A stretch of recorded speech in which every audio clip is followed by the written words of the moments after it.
And a very good afternoon to you. I bet you didn't think you'd be hearing from me today, eh? Well, I'm here. Hope you're well. It's 1 o'clock on Friday, the 23rd of November 2018. As I record this live, good to be with you. You can tweet to me now and through the course of the next hour. It's at Richie Allen Show. I'm just going to have a look at some of today's interesting stories. Got some fascinating stuff to talk about, I think, over the course of the next hour. Join in on Twitter, as I said. It's your Richie Allen Show, broadcasting right now on TuneIn Radio Fab, Radio 2 here in Manchester, and richieallen.co.uk, which is my website as well. Good afternoon. Asking the questions mainstream journalists will never ask. This is your Richie Allen Show on richieallen.co.uk, Fab Radio 2 in Manchester, and triggerwarning.tv. It's the Richie Allen Show, broadcasting live on richieallen.co.uk and multiple platforms around the world. And now, here's your host, Richie Allen. Good afternoon is right. Good afternoon. It's a lovely afternoon here in Manchester. Very cold. It's been cold overnight. It's been cold the last couple of days. Felt it this morning when I was out running, as I do every day. But it's been a good morning. I've been reading the raunchy tabloid newspapers, listening to the political talk shows during the mid-morning as well. And I've gathered some bits and bobs that I think you'll find interesting. You might and you might not. All right, and I've already given you the contact detail. The best way to get to me is through Twitter. If you do tweet me, I promise this hour I will read those tweets out as they come in. All right.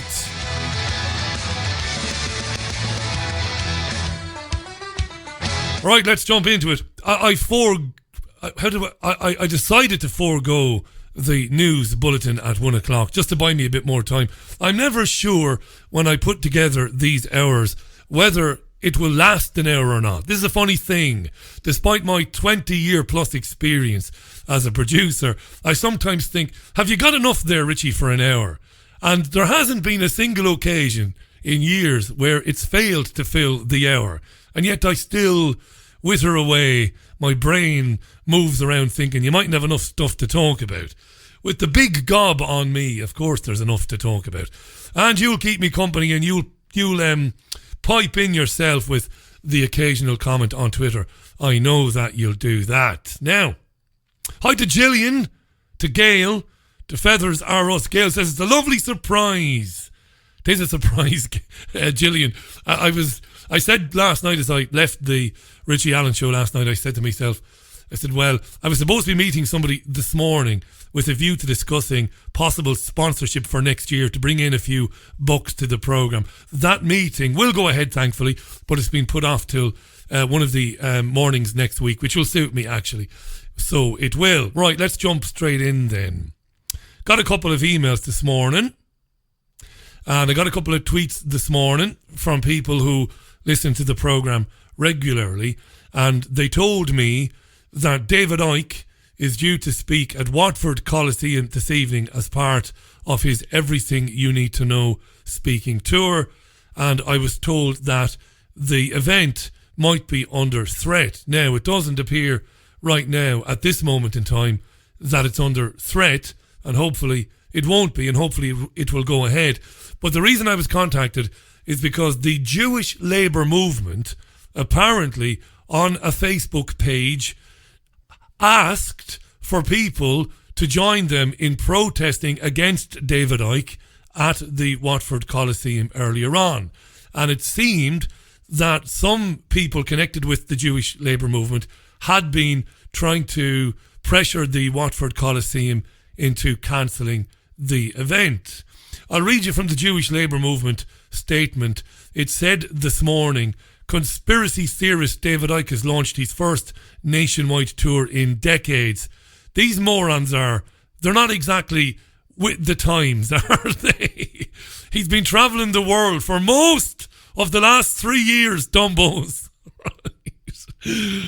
Wow. Anyway, The Jewish labour movement says Icke appears a harmless eccentric, but actually promotes classic anti-Semitism about Jews, stroke Rothschild Zionists controlling the world. This is the same notorious ideology advocated by Nazis globally, from Hitler to Pittsburgh terrorist Robert Bowers.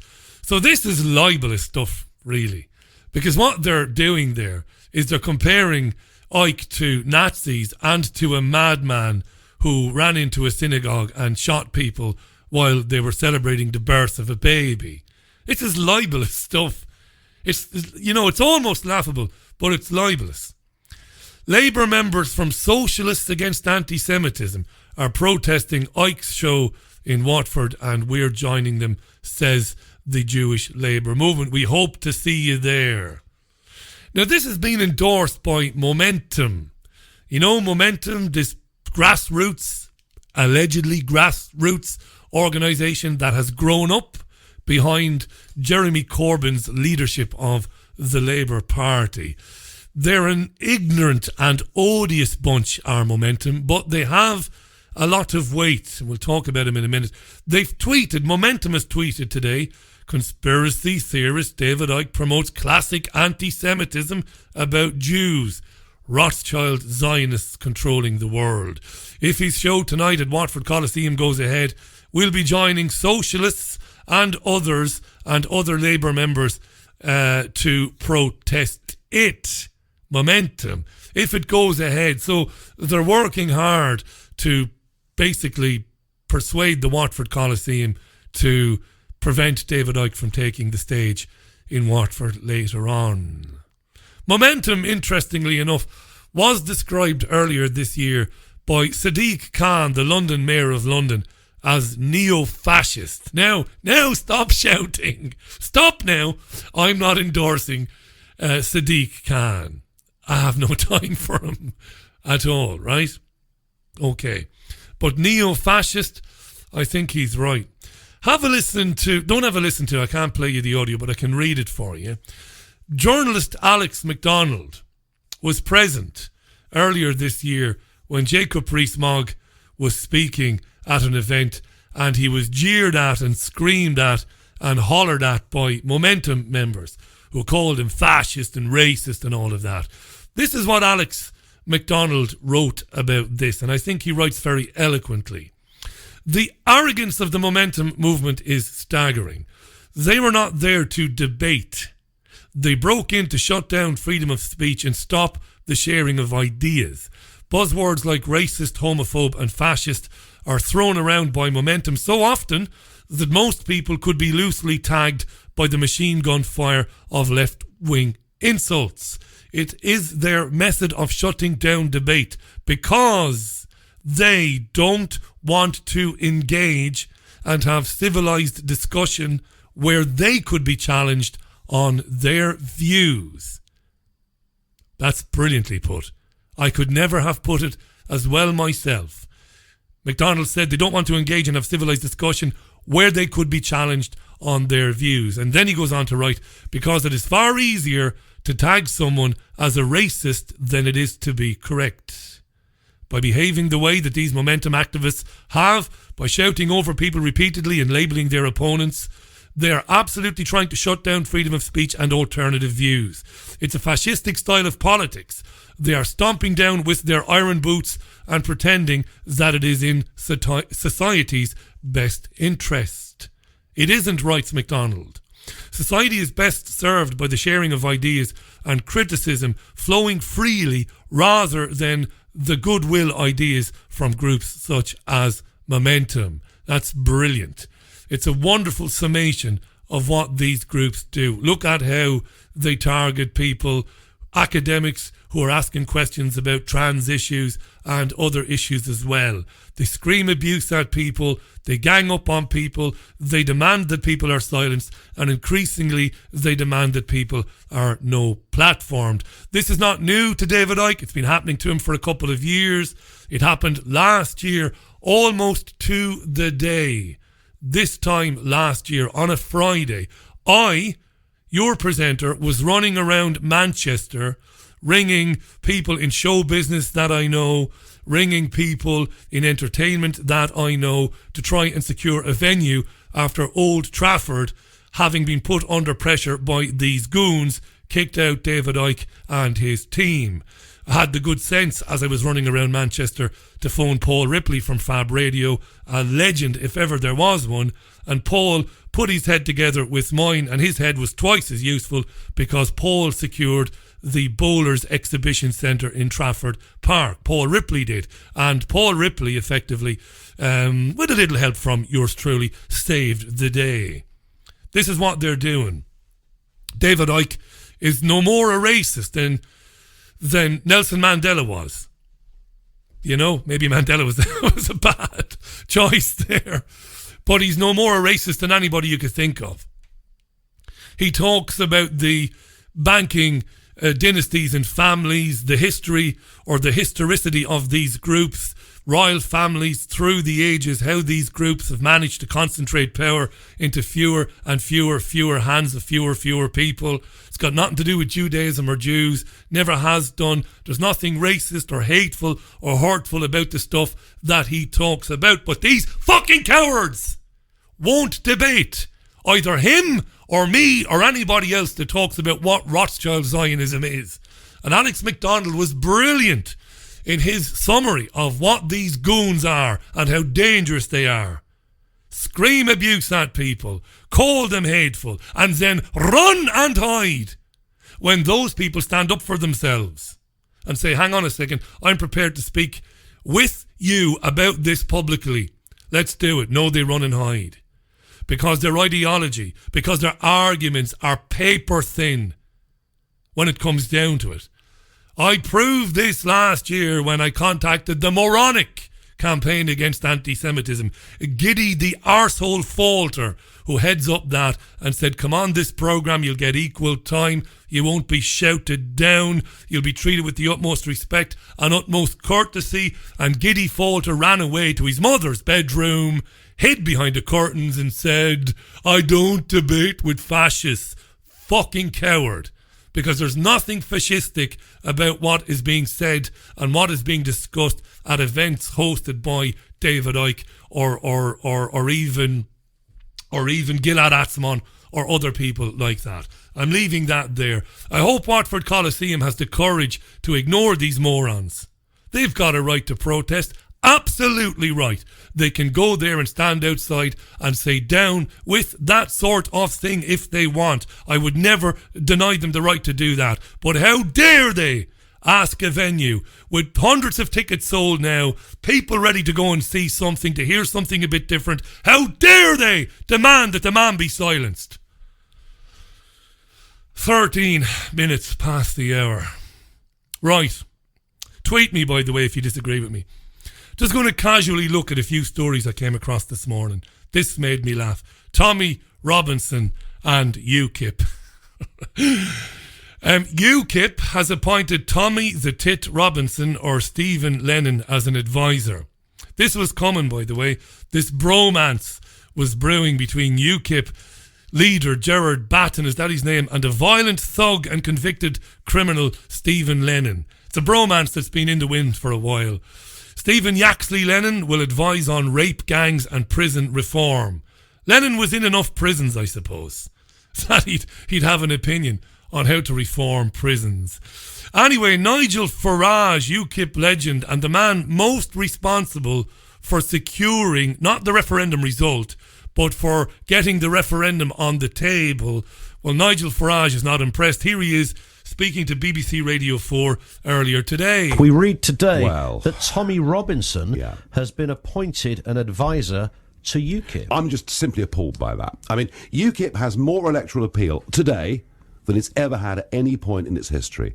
There are millions of Labour and Conservative voters who feel betrayed over the whole direction of Brexit, and yet Gerard Batten, the leader, is fixated with Tommy Robinson and Islam, and I think it's a complete wasted opportunity. And I think if UKIP doesn't get rid of Gerard Batten, PDQ, it'll be finished as a brand. So would you go back? Would you go back to lead UKIP? Well, it's not the top of my bucket list, let's put it like that. But it's on the list.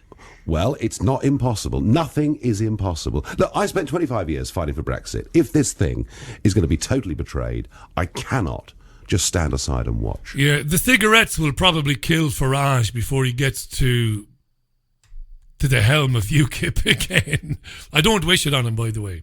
Nigel is pissed off probably because Farage's own paymasters created Tommy the Tit. And Nigel's jealous because the elite is pushing, or the elite is behind this pushing. I should say it's behind this pushing of the far right. The elite is behind it. It's pushing goons like Robinson. It's why you see him on television all the time. It's why he's making thousands and thousands and thousands of pounds a month out of it. He's been pushed. Listen to the rapper Low Key. I don't know much about his music. I've never been a big rap fan. Well, House of Pain back in the day. Maybe a bit of Beastie Boys. Maybe a bit of Run DMC. Maybe. Listen to the rapper Low Key. He was on Going Underground on RT about 10 days ago. I didn't see the programme, but I came across the audio this morning.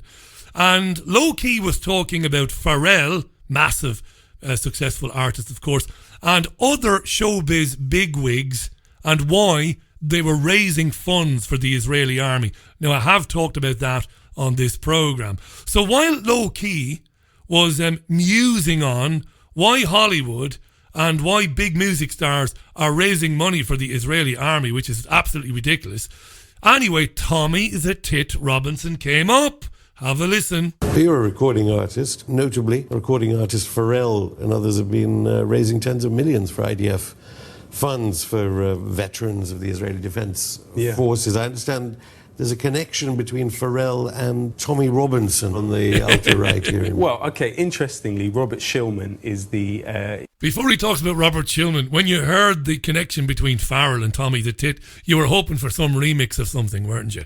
With Tommy guesting, featuring Tommy, but no. Listen to this about who's funding Robinson. He formerly was on the board of directors for the Friends of the Israel Defense Force. They are the forces. They are the biggest international donor to the IDF. You know, just last year, I think it was $72 million dollars they donated. But according to Lucy Brown, who's an ex-employee of Tommy Robinson was receiving £10,000 per month from Robert Shillman as a Shillman Fellow. So here we see a connection. You know, another interesting connection to between Tommy Robinson and Israel is, of course, Middle East Forum. And, you know, the director of Middle East Forum is a gentleman called Greg Roman, a former employee of the Israeli Foreign Ministry and the Israeli Defense Ministry. And Middle East Forum, of course, funded Tommy Robinson's legal fees and also the Free Tommy campaign and protests, which, of course, had people chasing police down the street. And you wouldn't think very highly of me if I didn't double check that information this morning, and it's all true. I knew it anyway, because I've been talking about this for at least the last couple of years, but going way back when I interviewed this moron, this goon Robinson, a couple of times on Spanish radio back in 2010, I've been saying that he's a creation of the Zionist neocon agenda. £10,000 a month, eh? All over your television and radios, eh? Everywhere at once, eh? And the feeble-minded who can't think for themselves say, "Go on, Tommy, sad. You tell him, mate. No surrender, Tommy." Fucking goons. They have to take their dicks out to count to 11, these morons. Morons. And all that crap. Lenin and grooming gangs. Fuck all has he ever exposed about grooming gangs. He's an opportunist. When real whistleblowers exposed this in Rotherham and Rochdale and elsewhere, Tommy the Tit went in to talk about the grooming gangs and the Muslims. Opportunistic, and he's backed to the hilt by wealthy financiers, some of them multi-millionaires. People fall for it. Tommy, go Tommy. Yeah.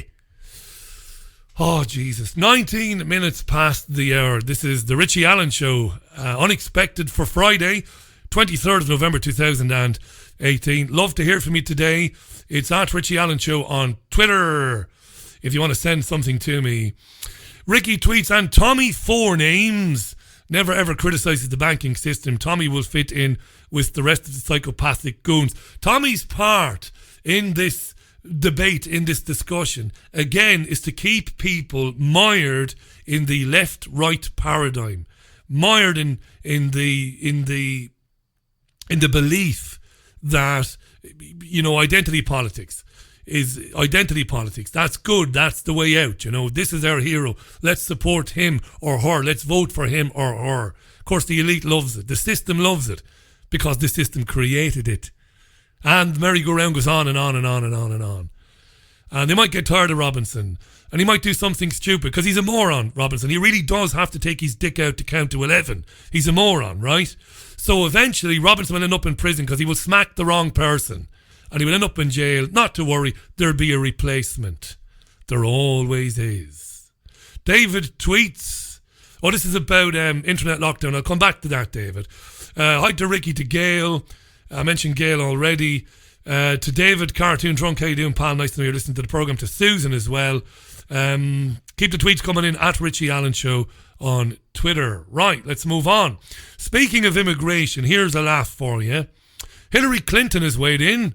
Yes, Hillary Clinton, Satan's stepdaughter, has weighed in on immigration. In The Guardian newspaper. Europe says Hillary must get a handle on immigration to combat a growing threat from right-wing populists. This is hilarious. Hillary's a big fan of open borders, right? A huge fan of it. To hell with the indigenous population, to hell with workers' rights, to hell with wages being driven down, and all of that. Hillary's a big fan of open borders. But laughably today, Hillary, Satan's stepdaughter, as I said, is advocating that we need to clamp down on immigration just to stop the right-wing populists. So what Hillary is saying to the poor misfortunate people who've been bombed out of their homes, right? By Saudi jets, by Israeli jets, right? I can't say this without laughing. Hillary said, we can't help you anymore for the time being because it's just giving fuel to the right-wing populists. This is mad bullshit. In an interview with The Guardian, Clinton praised the generosity shown by the German Chancellor Angela Merkel. Brilliant, Angela, to let 1 million migrants into the country. Brilliant. But she said immigration was inflaming voters and contributed to the success of Donald Trump. Ah, Hillary, you mad woman. We can't continue to help you because it's giving ammo to Tommy the Tit Robinson and his ilk. What a load of old bollocks, eh? And of course all the old human rights groups, all the old ones, the famous ones, they're up in arms today, they're triggered by it. And the argument goes on. You know what we say, you and I, we say this time and time again, stop destabilising countries, stop arming and funding Wahhabist nutters, stop giving weapons to country A so that country B can be destroyed. Saudi, Yemen, for example, stop creating famine and death, stop all of that, and you won't have too many refugees to deal with, right? Right. The Sun's defence editor on the Hillary Clinton story and on the debate about migration and immigration was interesting. This is David Willits, the Sun's defence editor, speaking to Sky News earlier today. We've got an obsession with not causing offence in our national debates. So it doesn't matter what you're talking about, when you're talking about minority rights or minority ethnic groups, and you can't have a reasonable debate about them in case you're upsetting those people, and it's just immature. And I think that we need to be better at it because, we want migration, we need migration, but people are allowed to say, well, it can't be untrammelled, it's not done well Germany has reacted, pockets of Germany has reacted to this, huge mass migration when you see whole communities change. Now, you've got to deal with it. But this is a major issue because migration is not going away. And when you talk to senior military and they talk about global threats, they talk about the rise of Russia and North Korea and all that sort of stuff, but they also talk about migration as being a genuine security issue. If, what we're seeing in Libya, if North Africa decided to empty and say, look, we're sick of being poor, we're sick of you lot in Europe having a lot of money, we're coming over. There's not much you can do if someone like Nigeria decided to empty you, there's nothing you can do about it. No. Can we have a look at the Telegraph? Well, let's move on quickly, says Stephen Dixon, even the presenter. Let's move on quickly. Let's not talk about that. And that's what we never talk about. We never talk about the impact of immigration on societies. I do a lot, and I think genuine socialists do, because genuine socialists, I'm not saying I'm a genuine socialist, I'm a genuine me, that's all I am. I don't fit any identity group. But genuine socialists can understand what Open Doors does to, as I said before, wages, working conditions, and the rights of workers in countries. It's not the fault of the migrants, it's not their fault. They didn't create the situation. Elected officials did. But the media's job is to muddy the water, so you never discuss the real reasons why you have hundreds of thousands of migrants leaving countries. You know, these are human beings just like you and me. And as I've said 1,000 times before, their houses, their husbands, their wives have been blown to pieces by jihadists who were given the means to do that by the intelligence agencies of our countries. It's disgusting, but you can't talk about this. And he said it, he spoke very well there to David Willits from The Sun. Can't talk about it without being called racist or xenophobic. You know, again, there's never been any genuine racism on this programme. Yes, I've had David Duke on. He's a numpty. He's a racist. I argued with him. I defeated him with logic. And we had another guy on last year who said that the Jews have an evil gene. Do you remember that clown? The Jews have an evil gene, he said. What a moron. Anyway, we're going to leave that there. We are 26 minutes past the hour. Novichok. Wait till you hear this. By the way, Dia Gwit to Marie Nick Vrian in Kirkig, Cork. Marie, how you doing? Thanks for listening to the programme. Nice to have you on board, by the way. Marie from the old country there, having a listen to the show this afternoon. Let's move on. Novichok. I thought of Marie there because she was listening to Nick Collerstrom speaking to me about Salisbury a few days ago. Wait till you hear this, Novichok. BBC Radio 5 Live this morning. The BBC is claiming that there was enough, I don't know if I can say this without laughing, there was enough Novichok spread around Salisbury to kill thousands of people. Thousands. That's what the BBC is saying. Listen to BBC Radio 5 Live Breakfast this morning. The presenter's name is Rachel Burden. This is worth a few giggles. Have a listen. Good morning. The detective leading the investigation into the nerve agent attack in Salisbury has told the BBC there was enough poison to potentially kill thousands of people. There was a significant amount of Novichok contained within the bottle. How many people could have been killed by that? It's difficult to say, probably into the thousands. Thousands of people? Very possible. The amount that was in the bottle and the way it was applied to the Skripal's home address was completely reckless. I added in the laughter, obviously. They don't have a live studio audience there. Thousands! Thousands of people, says the BBC. What kind of fuckery are you? A proper fuckery is the answer. Rachel Burden. Thousands of people. Proper fuckery. Let's hear more from Rachel. Go on, Rachel. So that was on BBC's Panorama programme last night. It was Deputy Assistant Commissioner Dean Hayden speaking to Jane Corbyn. If you didn't see it, you can go back, of course, and catch up on iPlayer. Hamish de Bretton-Gordon is a chemical weapons expert and former commander of the British Military Counter-Chemical Terrorism Force. Good morning, Hamish. Good morning. Hamish de Bretton-Gordon. A fucking ridiculous name that is. Hamish de Bretton-Gordon. And every time I say something like that, an English friend of mine says, Richie, I've got one word for you. Hanrahan. Fair enough. Let's hear Hamish de Bretton-Gordon. Is he right in that assessment? Does that feel accurate to you that there could have been Novichok here to kill thousands? Thousands? Could thousands of people have been killed by the Novichok in the little perfume bottle? What do you think? Well, that he is absolutely technically correct that there were probably thousands of lethal doses in the perfume bottle that contained the Novichok. But it is another thing to actually get those lethal doses into 1,000 people.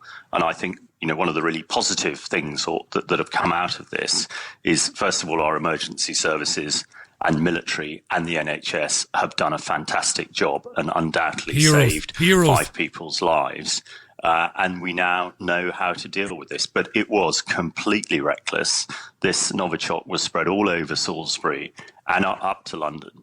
And in theory, if 1,000 people had touched it, they could have died. Spread all over Salisbury and up to London. What kind of fuckery is this? Oh my God. Where was it spread? On the M6? Was it on the M1? Thousands could have died. In theory, in theory, I can lift a 2-ton weight with my penis, in theory. But I can't really. A couple of kilos maybe, but not 2 tons. Oh, this is some shite, isn't it? Madness. This is proper madness. It's madness. It's madness that she doesn't interject and ask any questions at all. Wait till you hear Hamish. Hamish. He's only getting warmed up, is Hamish. This stuff is absolutely lethal. Probably the most dangerous man-made chemical ever, which is why it is so important that we ensure that the red line on the use of chemical weapons is redrawn, that Russia is made to destroy all its chemical weapons. It had last year said that it had destroyed them all, but we now know that this is the way the Russians operate, and this is the way that the Russian Secret Service, the GRU, operate. However, they have been shown to be incompetent. And again, that is a bit of a positive.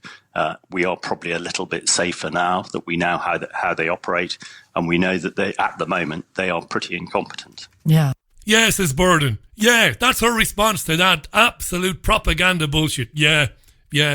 Most dangerous man-made chemical ever. Yeah, says Burden. Russians are incompetent. Yeah, says Burden. I'd be inclined to ask if I was the presenter, and it's only because I'm a reasonably competent presenter, I would say, Hamish, which are mad name, tell me this, are the Russians as incompetent as MI5 and MI6? Why do I say that? Well, only yesterday Dominic Grieve told us that our spooks are about as thick as the dumbest creature lying on his back at the bottom of the dankest pond. Totally thick, losing track of people who go on to commit terrorist atrocities. And, they couldn't find an elephant in the snow with diarrhea, MI5 or MI6. So don't go throwing stones now, Hamish to Bretton Gordon, with your mad name. But so is Hanrahan. I know. Russia has nothing. We know this. Why? Because OPCW signed off last year that they destroyed their own weapons. No chemical weapons stockpiles. Nothing. They've got nothing. Robert De Niro. Nothing. They've got nothing. But we have truckloads of the stuff, though, at Porton Down, don't we? Near Salisbury. All right, move on. Nothing to see here. Please disperse. Nothing to see here, please. Please disperse. There is nothing to see here. Nothing to see here. Nothing. Oh, yeah. This is your Richie Allen Show. There's not another one like it anywhere in the world. My name is Richie Allen. Hi to Ruth in Oz. How you doing, Ruth?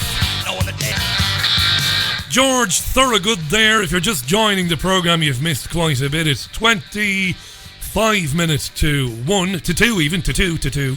25 minutes to 2 on Friday, November 23rd, 2018. Let's get rid of George Thorogood there. Do tweet me, by the way. It's at Richie Allen Show on Twitter. Nice to hear you. Hi to Sophia Pena. How you doing, Sophia? Nice to know that you're listening. Richie, even if I like very much your shows and your point of view, at the end, you know that in this world of madness, your music is the best of the whole show. I tell you what, Sophia, I'll take that, because usually I get abused for my choice of music, because I've got one foot in the distant past all the time. Thanks very much, by the way. Hopefully one day you won't need to talk about the mad music and your radio will be only music, maybe. I started off presenting music programs for WLR FM in Waterford many moons ago. That's where I began. Maybe that's where I should have stayed, maybe.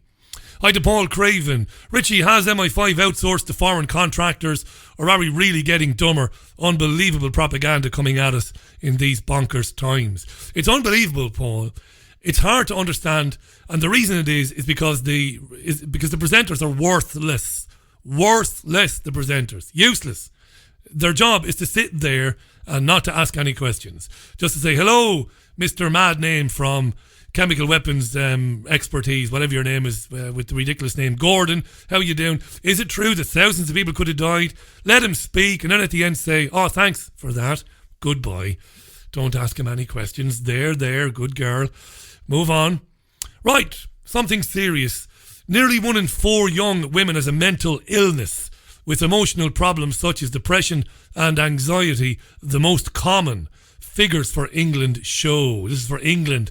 The official NHS report found young women aged 17 to 19 were twice as likely as young men to have problems, with 23.9% reporting a disorder. Now, incredibly, 1 in 4 young women aged between 17 and 19 has contemplated or attempted suicide. This is crazy. No pun intended, I don't mean to be flippant, right? Problems are less common in younger age groups, but are rising, albeit slowly. In children aged 5 to 15, 1 in 9 had a disorder, up from 1 in 10 when the review was done 13 years ago. These findings are based on a survey of more than 9,000 young people. The results have been gathered by statistics body NHS Digital. They have been assessed by experts to try and ensure that only diagnosable conditions are included. Dr. Bernadka Dubichka of the Royal College of Psychiatrists said the numbers of young women with problems was alarming. She said, Dr. Bernadka Dubichka, she said body image pressures, exam stress and the negative effects of social media may all affect girls disproportionately, while they were also more likely to be victims of abuse and sexual assault. And what Bernadka Dubichka says next, dear listener, is very telling. We can only speculate, she said. We still do not understand this. All we know is that we see more girls in our clinics. We can only speculate. We still do not fully understand this. She's being honest. Mental health problems on the rise in children. It's also been announced today that the amount of boys showing eating disorders has doubled in the last couple of years. There was a debate on Sky News earlier today about this during the newspaper review segment. Have a listen to anthropologist Mary Ann Okata. Mary Ann Okata, an anthropologist. Here she is on Sky News talking about this. I think you're going to find this very interesting indeed. Yes, so this is the first major survey of mental health in children and young people for 14 years, and the results are pretty shocking. There's an increase in mental health problems across all age groups. One of the headlines being that more than a fifth of girls aged 17 to 19 attempt self-harm or suicide, which is just astonishing and terrifying. Sure is. It's 5.5% of 2, 3 and 4-year-olds have a mental health disorder. Did you hear that? 5.5% of 2, 3 and 4-year-olds are being diagnosed with a mental disorder. How the fuck can you diagnose a 2, 3 or 4-year-old with a mental disorder? How can you do that? How could you look in the mirror if you're a doctor? How could you live with yourself? More from Mary Ann Okata. Between 5 and 15-year-olds, which was the only group that was measured in the previous survey in 2004. Prevalence has risen from 10% to 11.2%. So it shows that this is an increasing trend. The question is why, and the following question is, what do we do about it? And one of the questions is it just more diagnosis? Is it the fact that we're labelling conditions as mental health problems that were previously, well, that's just stuff that those kids are doing? Wow, isn't that very interesting? That question. Of all the questions, of all the things said today about this, isn't what she said there incredibly interesting indeed? Listen again. About it. And one of the questions is it just more diagnosis? Is it the fact that we're labelling conditions as mental health problems that were previously, well, that's just stuff that those kids are doing? Yeah, this is brilliant. Is it more diagnosis? Are we labelling things as mental health issues that were things that kids were just doing previously? Very important, huh? Very important. It's starting to dawn on some people now, isn't it? You can hear it in their voices. It's actually starting to hit them. It's so horrifying they can't ignore it anymore. Is it normal this, or are we labelling things as mental health issues that are not really mental health issues? Now, you heard from David Willits, the Sun defence editor, earlier on. He was on this programme this morning, this newspaper review programme. Here he is again. He jumps in David Willits, the Sun's defence editor. But there is societal changes, and you wonder what is going on, and I agree with everything you're saying, but one of the case studies in this article was about a young lad, and I've got a lot of sympathy for him, and but he's mental health problems because he was stressed at his GCSEs. Now, that isn't a significant life event, having GCSEs. Every child has them, and I'm not sort of denigrating or devaluing his experiences, but at some point, are we teaching children that it's okay to fail, that GCSEs aren't the be-all and end-all? I mean, where are we teaching children robustness? I mean, these are tough spots that you're going to go through, and if you can't manage your GCSEs, how are you going to do it when the first girl you fall in love with or the first lad you fall in love with doesn't like you back, or you don't get into university, or you fail your driving test? You're going to have to get over this stuff, and I think by, doctors saying, well, you've got anxiety and we can give you drugs for this, we can drugs. Sometimes you just got to say, no, this is life, it's tough, it's hard, it's okay to fail, you're going to have to plug on through it. And particularly when you're considering 2-year-olds in this mental health bracket, and possibly thinking about medication. I mean, you're just subjecting people to a lifetime of trauma. Oh, Gillian Joseph. That was Gillian Joseph there, the presenter. She'd better watch herself, Gillian Joseph. It's not good to be having too much to think. Have a listen to her again. You're going to have to plug on through it. But particularly when you're considering 2-year-olds in this mental health bracket, and possibly thinking about medication. I mean, you're just subjecting people to a lifetime of trauma. She better be careful. You're talking about medicating 2-year-olds, possibly, she said. You might be subjecting people to a lifetime of trauma. That's Gillian Joseph there. She was presenting this programme with Stephen Dixon this morning. If she keeps that up, she'll be out on her fucking ear. Be careful there, Gillian, because trauma is right. Too many times have I interviewed guests on this programme, sometimes GPs, like Ghislaine Langto, like Rima Labo, like others, GPs, doctors, and other times alternative health practitioners. And they all agree on one thing: Big-Pharma medicates or has been attempting to and succeeding in medicating ordinary life. Because life is full of ups and downs, and it is full of pitfalls. It's full of successes, and be Jesus, let me tell you, as I know only too well, it's full of monumental failures. I failed myself more than I've succeeded in life, even at this particular job. Depressed, fed up, upset, moody, withdrawn at difficult times.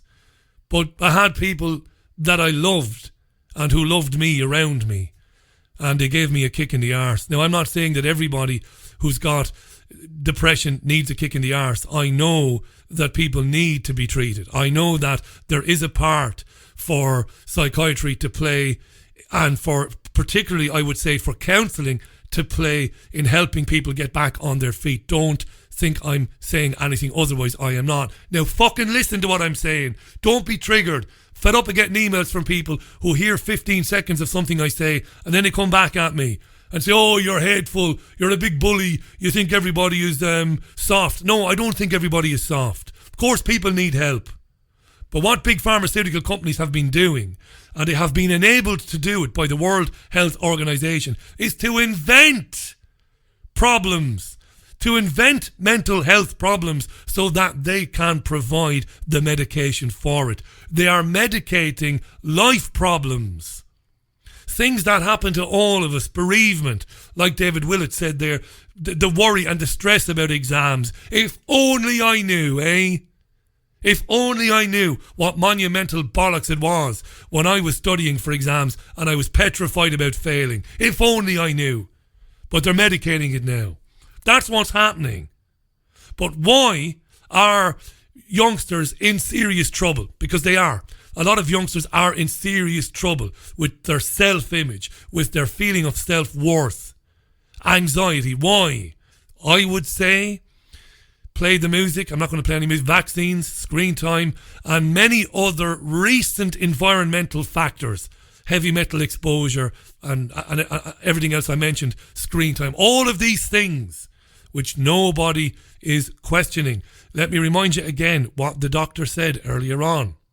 Dr. Bernadke, Dubichka. She said, "We are speculating. We still do not fully understand this, and they never will understand it so long as they are putting their heads in the sand and calling people conspiracy theorists when they say vaccines, when they say geoengineering, heavy metals in the ionosphere, and all of that stuff, right? Yeah, don't talk about that, you know. Let's just medicate everything. Why not? Speaking of madness, 12 minutes to 1, 12 and a half minutes to 1, smart meters. The government will miss smart meter deadline, Watchdog warns. This is BBC, they're all over this, or the BBC, in the last 36 hours. Smart meter deadline is going to be missed. The National Audit Office has said there is no realistic prospect of the government meeting its own deadline to install smart meters. Thank God, eh? The Public Accounts Watchdog has joined a chorus of voices, including a group of MPs, which say the target is impossible to reach. Every home in the UK was supposed to have a smart meter by 2020. The smart meter avoids the need for customer readings. It's partly a wonderful thing. It'll be more economical for everybody and all of that bollocks. However, the government has insisted it will meet this commitment by 2020. It fucking won't, because there won't be a smart meter coming into the house I rent, and I've got my landlord's blessing on that. It ain't coming in here. So the audit office said that nearly 1 million smart meters are no longer working properly, by the way. Isn't that wonderful? And that the coldest parts of Britain have the fewest meters. In this article in the BBC, and this article has been in The Telegraph, The Guardian and The Independent and all the rest of them, not a word about the health implications of smart meters. Bad enough. Not a word about the fact that there are papers published in academia, which we've talked about on this programme, by academics, system people, saying that the smart meters could have human health implications. Not a word from the BBC or anyone else. So I'm going to play you a clip. This is from a television news station in the US called WUSA 9. This is a television, it's a commercial television station, right? They ran a story about 5 years ago, which is very important. And the story highlighted how the energy companies who are rolling out these smart meters were being dishonest about the most important thing. They were being dishonest about the levels of radiation coming from smart meters. They were lying bastards, basically. This is important. And I want you to pay very close attention to the first 10 seconds of this report, because the presenter says irregular heartbeat, headaches, and other problems. Have a listen to this about smart meters and the lies being told by the agencies rolling them out. Irregular heartbeat, headache, dizziness. That's what several Pepco customers say they are experiencing after wireless smart meters were installed at their homes. And now 9 wants to know why these meters are emitting radiation far more frequently than Pepco claims.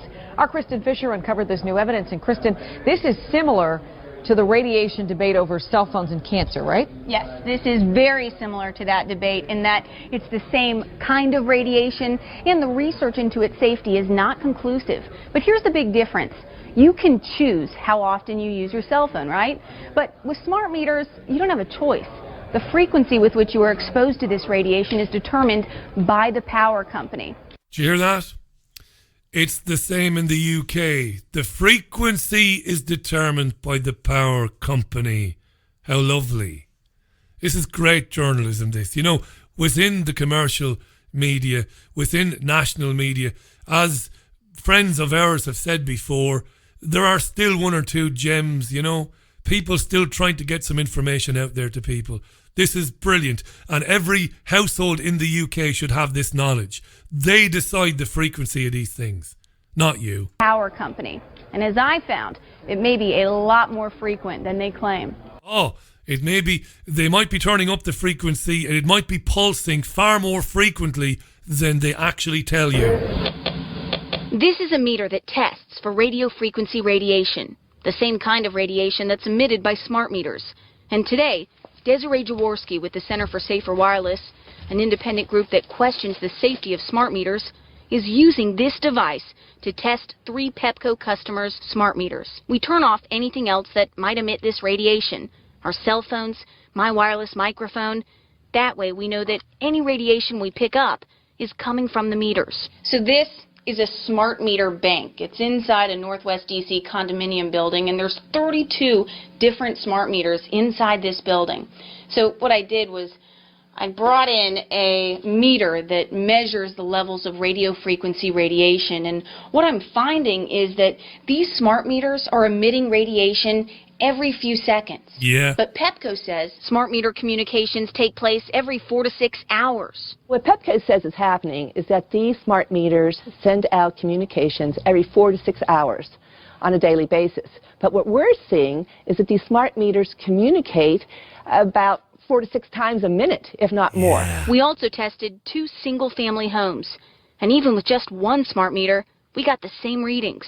It did not sit well with homeowner Lisa Creselius in Potomac. They're not asking you if they may radiate you or not. They're just doing it. On top of that, it's more than what they were saying. It just comes across as very dishonest. Of course it's dishonest. That report from about 5 years ago, at the time, the television station contacted Pepco, who basically said, we can't comment on any scientific study that we had no part in. They're lying bastards, all of them. Number of you are tweeting me to tell me even that you won't have them. Feathers are us tweets. They won't be putting one in here either, Richie. I've been asked and told them many times that the answer is no and remains no. Some have been catching fire or something. It was on BBC Consumer Show. Yeah, I did read about some of these things catching fire as well. Andy Newman tweets, I'd like to know who are the campaign for a smarter Britain. They advertise meters all the time with their amusing commercials. Supposedly amusing, says Andy. Very interesting that, Andy. David tweets, my landlord is putting pressure on me to have a smart meter installed, but I won't allow them access to fit it. Not sure if they have a legal right to gain access to your property to fit one against your will, though. No, they can't gain access to your property without your consent. I've spoken to my landlord about it and he couldn't give a shit, really. And he's basically said, if you don't want one, don't have one. As long as you're living here anyway. It's as simple as that. On medicating people, Gail says Big-Pharma will be rubbing their hands together. Massive amounts of money. Kids don't know whether they're male or female. They're glued to their phones, and teachers don't dare touch them to comfort them when they're upset, says Gail. Paul tweets, more diagnosis means more pharmaceuticals. Stock prices rise, and round we go. We are controlled by maniacs, says Paul. Yes, indeed we are. There's no doubt about it. Well, dear listener, that's about it for this impromptu Friday show. Thanks for tuning into it. Thanks for spending some of your Friday lunchtime with me. I'm well aware that Ruth in Oz, how you doing, Ruth? It's not lunchtime for you.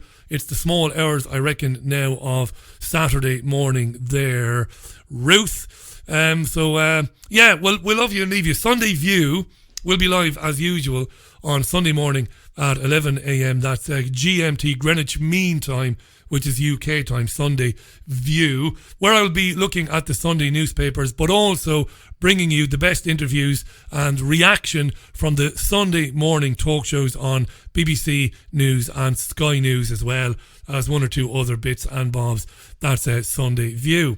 So in the meantime, I have no more news. You have to remember, as I record this, it's just about coming up for 2 p.m. UK time. I have no more news on that David Icke speaking event at Watford Coliseum, which people are trying to get shut down effective. No more news on that, so I can't tell you. Hopefully that will go ahead, and the people who paid to go and see that won't be disturbed and will be left alone, as should happen in any democracy. People paid to go and hear somebody speak, they should be allowed to do so. End of story. All right. As I said, enjoy the weekend. Going to leave you with some Freddy Mercury. Haven't seen the new biopic, by the way, Bohemian Rhapsody. Haven't seen it, but I'm told it's very good, if not entirely historically accurate. Not sure it's still in the cinema locally, but anyway. See you on Sunday. Bye now.